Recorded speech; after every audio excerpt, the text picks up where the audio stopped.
Hey, good morning everyone, or afternoon or evening, or whatever time you guys are watching it. For me, it's pretty early in the morning. I have 3 days until I travel for almost an entire week out to SoCal. And I have about 6 days of work to get done in that 3-day period. And I'm just starting to really get things planned out. So it's gonna be a busy day. And I feel like I'm always repetitive when I say, it's gonna be a busy day. But the truth is that it almost always is a busy day for me. I have a crazy life, but that's the way I like it. And by like, I don't mean that I'm sadistic or something like that. I just like being busy. For whatever reason, I just don't do calm well. It's a procedure. Stay calm! Wait. Everybody calm down! When I don't have a lot going on, I just don't feel right. I don't know what it is. And someone asked me the other day what my motivation was behind staying as busy as I am. You know, and it was a question that really kind of hit me hard. I wasn't 100% sure how to answer that one. Certainly the motivation is that I love animals and I want to get people to love them as much as I do, so that's part of the motivation, but it can't be all of it, right? I mean, there's no doubt when I wake up in the morning, I'm motivated to come spend as much time as I can with my animals because that's one of the things I truly love in life, but I can't say that I'm always busy because of the animals, because I'm busy because of other things, most of which are related somehow in some way to the animals, but a lot of times it isn't actually working with the animals that keep me busy. I mean, what motivates you guys? Tell me down below what it is that gets you out of bed in the morning. I mean, is it that you like your job? Is it just because you need to make the money to pay the bills? Let me know what you think, and I'm gonna give some thought to this and try to answer it here in a minute.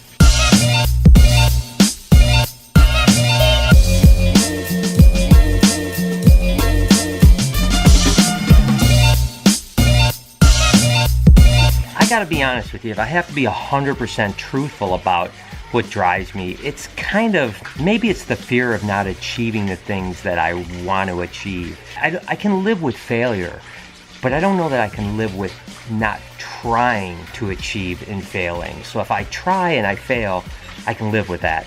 But not trying is what probably motivates me more than anything.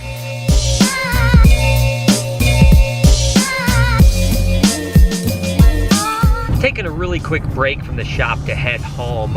I need to do something, just some figuring out of some breeding things and some other things that are really, cerebral, and you've got to really get into it. So at the shop, I get so distracted. There's always a million things going on. So I decided I'm just gonna butt out of there, go home for maybe an hour and a half and really knock this thing out so I can really put my mind to it. And then I'll come back and get started again. Possible to obtain in a monaural recording.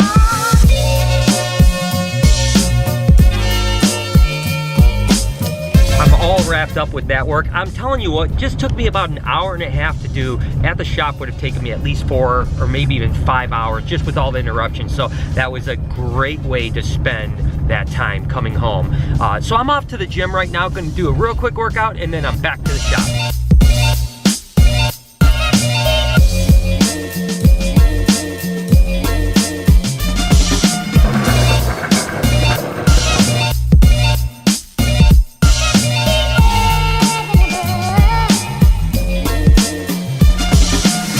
So I was wondering the other day while I was skateboarding, I thought of the skateboarding with RJ, and I thought, I wonder if Speedy could skateboard. And to be honest with you, when I first put him on, I was hoping his legs could touch the ground so he could just kind of push himself along. So I'm gonna have to get a skateboard with a smaller thing. But I was pushing him around and he actually seemed to enjoy it. I only did it for a short while because I don't want to stress him out, but I thought it was really cute. Let me know what you guys think. And just so you know, I love this tortoise so much. I mean, he's such an amazing pet to me. I couldn't live without him. I mean, it's just awesome to think that this guy here is gonna live probably longer than I will. I hope he's gonna live longer than I am. He's only 7 or 8 years old, so he's got, I don't know, 100 years left, and although I'm expecting to live to 100, he's probably gonna outlive me by a little bit. But I just love him to death. I mean, tortoises aren't for everyone. They live a long time, they need a lot of space, they need a lot of care, but man, I mean, he is just such a cool animal. I wish he was a little more outgoing. He likes to hide a little bit around people, but once he gets settled in, he'll always come up and nip at the back of your shoes, and he's just a character. I love this tortoise. Before I call it a day, I think I want to show you one animal that maybe I've never showed on the show, but I'm not sure what it is yet. I was thinking in my head, what can I show you guys that I haven't showed in the past? And I'm not sure what to do, so give me a sec. I'm just gonna look around for a minute.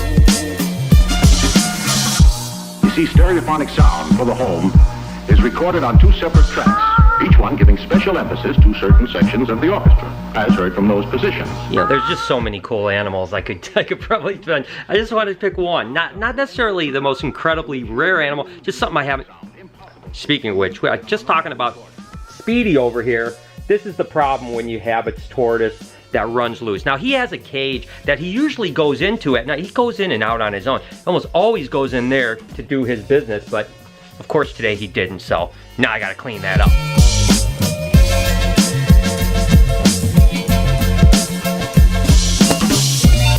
Just the day in the life of an animal guy. You're gonna be cleaning a lot of poop and you never know what's gonna happen. But like I said, that's not that bad. Trust me, I'd rather clean up tortoise poop because they eat roughage all the time, so it's actually not that bad considering, you know, sometime a dog or whatever the case. Anyways, I think I've got an animal that it's a smaller animal, but I still think it's really neat, and I wanna tell you a little bit about it.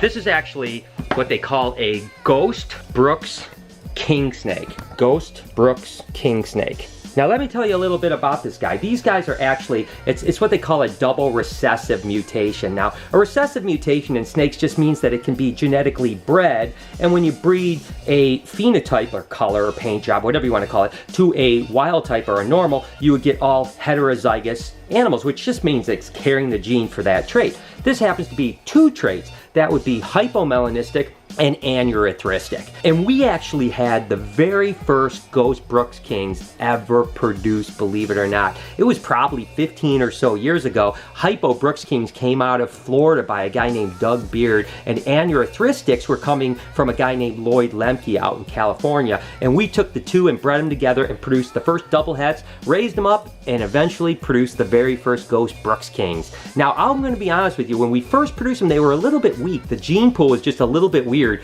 but after just a couple outbreedings, they're just as hardy as can be. And the thing that's great about Brooks King snakes is they get about 5 or 6 foot long. They're really placid, as you can see, really good handling snakes, and they're voracious feeders, so you never have to worry about trouble feeders with those guys. So anyways, just thought I would showcase something that I've never really showcased before, you know? I mean, I figure, you know, it's not always about the rarest and the most expensive python, or, you know, it's like I always tell you guys, I don't look at snakes as value most of the time. When I'm looking at an animal, I'm just looking at how cool it is. I'm not saying like, oh, it's expensive or it's not expensive. The point is, so that's a really cool snake. I mean, they're only like 60 or 70 bucks, something like that. I don't even know. They're not very expensive, but they're a really good snake. So I hope you guys enjoyed that. So anyways, I'm wrapping up here at the shop. I know this was a little bit of a weird day. It was kind of conjoined. I didn't really have vision today. I was kind of bouncing around. So I hope you guys still enjoyed it. Not every vlog is going to be action-packed, as I'm sure you guys know. Regardless, I still appreciate you guys watching and enjoying and hitting the like button if you so choose. Also hit that notification bell so you know when I upload a video. You have an amazing day. Make sure to be kind to a stranger today, someone at the gas station or the party store, or someone you walk in the street. Be kind to them. And I promise I'll see you guys tomorrow.